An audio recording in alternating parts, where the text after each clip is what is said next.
Rosie O'Donnell after she apologizes to Kim Jong-un for Donald Trump. Thank you, Scott Baio.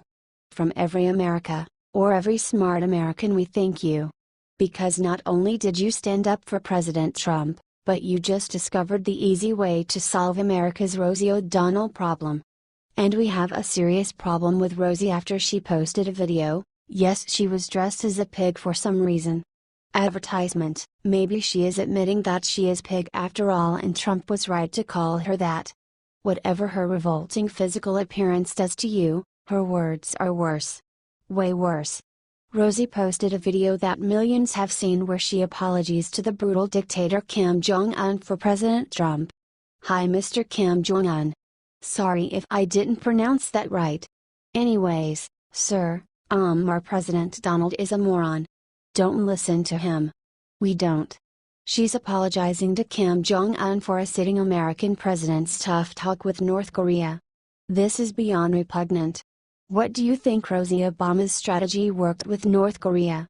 Not even a liberal dressed as a pig believes that. Reaction was swift and brutal. James Woods took a swipe at Miss Piggy. But the best of the millions of outraged responses to Rosie came from Scott Baio.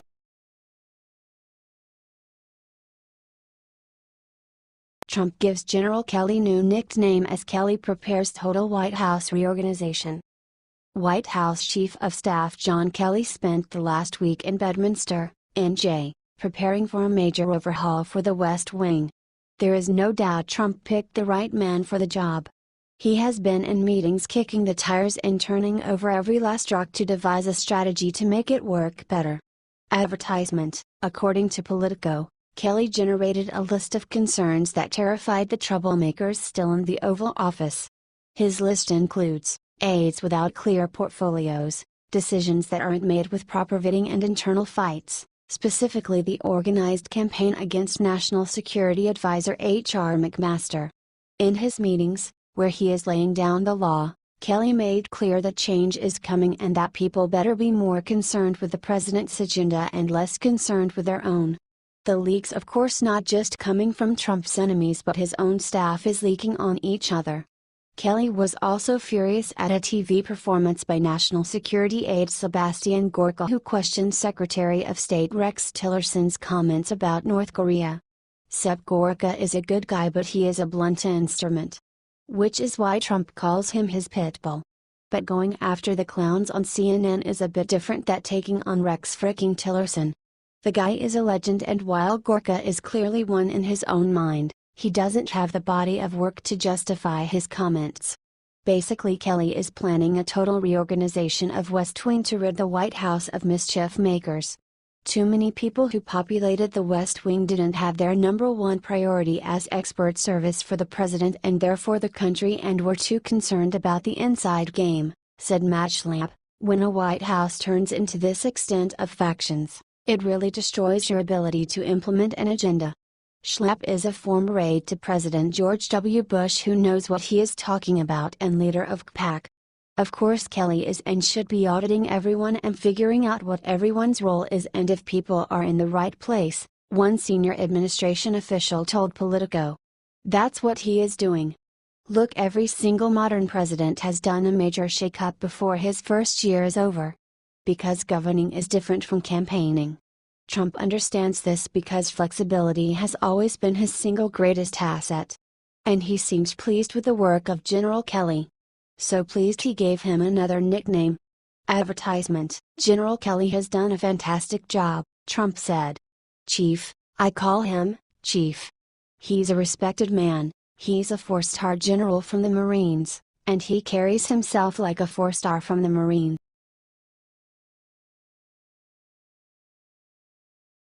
Hollywood heavyweight just publicly destroyed Michelle Obama. Obama was the biggest fraud that ever lived in this country. Of course, that his wife Michelle Obama won't be so different than him. She often now talks how she served great as a first lady, but we all know that this is a lie. She did nothing but spending the tax dollars on her lifestyle. After seeing how people are not buying her words anymore, she decided to play the victim card. Michelle changed her opinion fast, and now she tells the country how being the first lady was hard for her. One of the people who refused instantly to co-cry with her was the Hollywood actor James Woods. Daily Century reports, last week, Michelle gave an interview in which she whined about the racism she faced as First Lady. "The shards that cut me the deepest were the ones that intended to cut," Michelle told. "Knowing that after 8 years of working really hard for this country, there are still people who won't see me for what I am because of my skin color. It is unbelievable how these people use their skin color for everything they do." Oh, and also the lies that she worked hard? We are not buying it. Daily Century issues. Keep in mind that this is the same woman who once said that she was never proud of the USA until her husband was elected president. After hearing Michelle's whining, Woods immediately fired back on his Twitter page. "Woods and all those who share the same opinion are right. We won't be sorry for this lady's actions at all. Both she and her husband are not the ones who say they are. You need to stop giving these people such a big support. They do not deserve it. They never even cared about."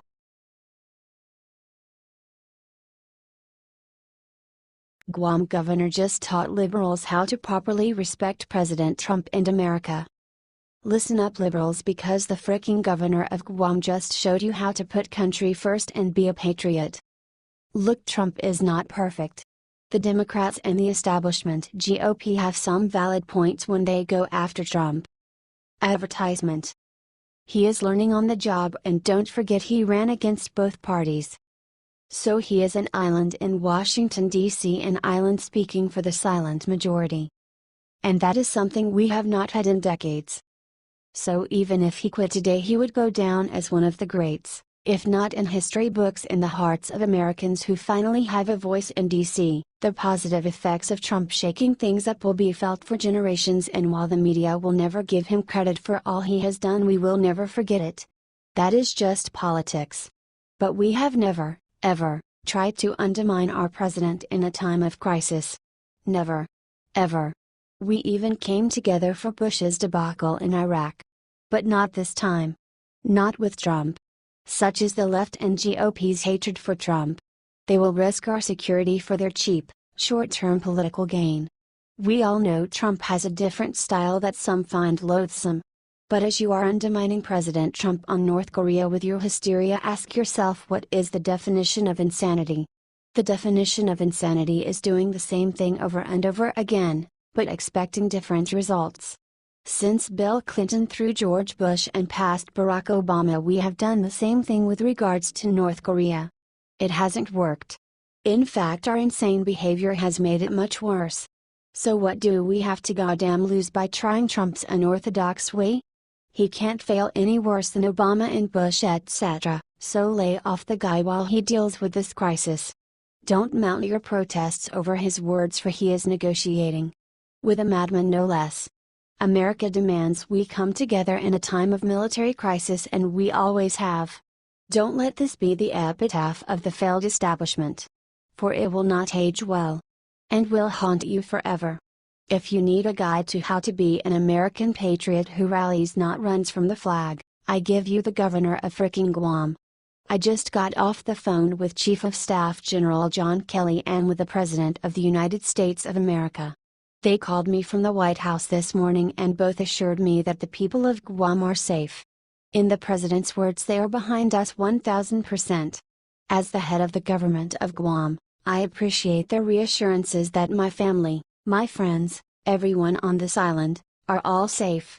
God bless the people of Guam, and God bless the United States of America.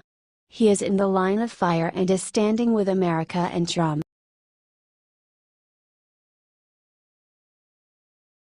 Susan Rice finally admits brutal truth about Barack Obama and Michelle's out for blood. Susan Rice just made a big enemy in Michelle Obama. Because, as everyone knows, Michelle fiercely protects her hapless husband from the truth, from bad news, but she mainly wants to protect his legacy, which is currently hanging by a thread of respectability, and he is close to being forever known as a total failure. Advertisement: history will judge, not us living through the horrors of Obama's 2 terms. But some things are so obvious, so true, that history doesn't have to wait for a final verdict. Which brings us to Barack Obama and what he didn't do in North Korea. To be fair to the bumbler Obama, George Bush and Bill Clinton also took the coward's route and kicked the can down the road. Rather than confront the growing menace in North Korea before it became a worldwide threat, they chose to stick their goddamn heads in the sand. Trump will clean up this mess, like he will have to do all of Obama's blunders. It's not fair, and he will get some of the blame when it should all be on Obama. But not on North Korea. Because former President Barack Obama's national security advisor Susan Rice finally told the truth about her former boss.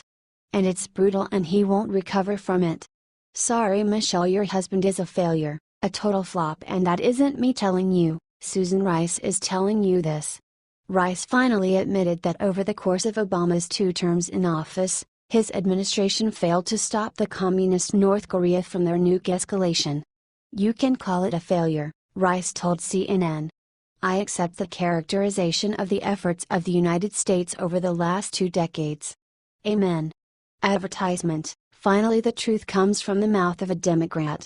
According to the Washington Examiner, Rice added, the fact of the matter is, that despite all of those efforts, the North Korean regime has been able to succeed in progressing with its program, both nuclear and missile, Rice said. That's a very unfortunate outcome. But we are where we are. And we now need to decide how to proceed, Rice said.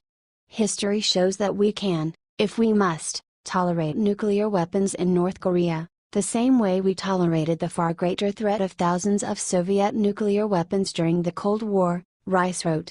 It will require being pragmatic.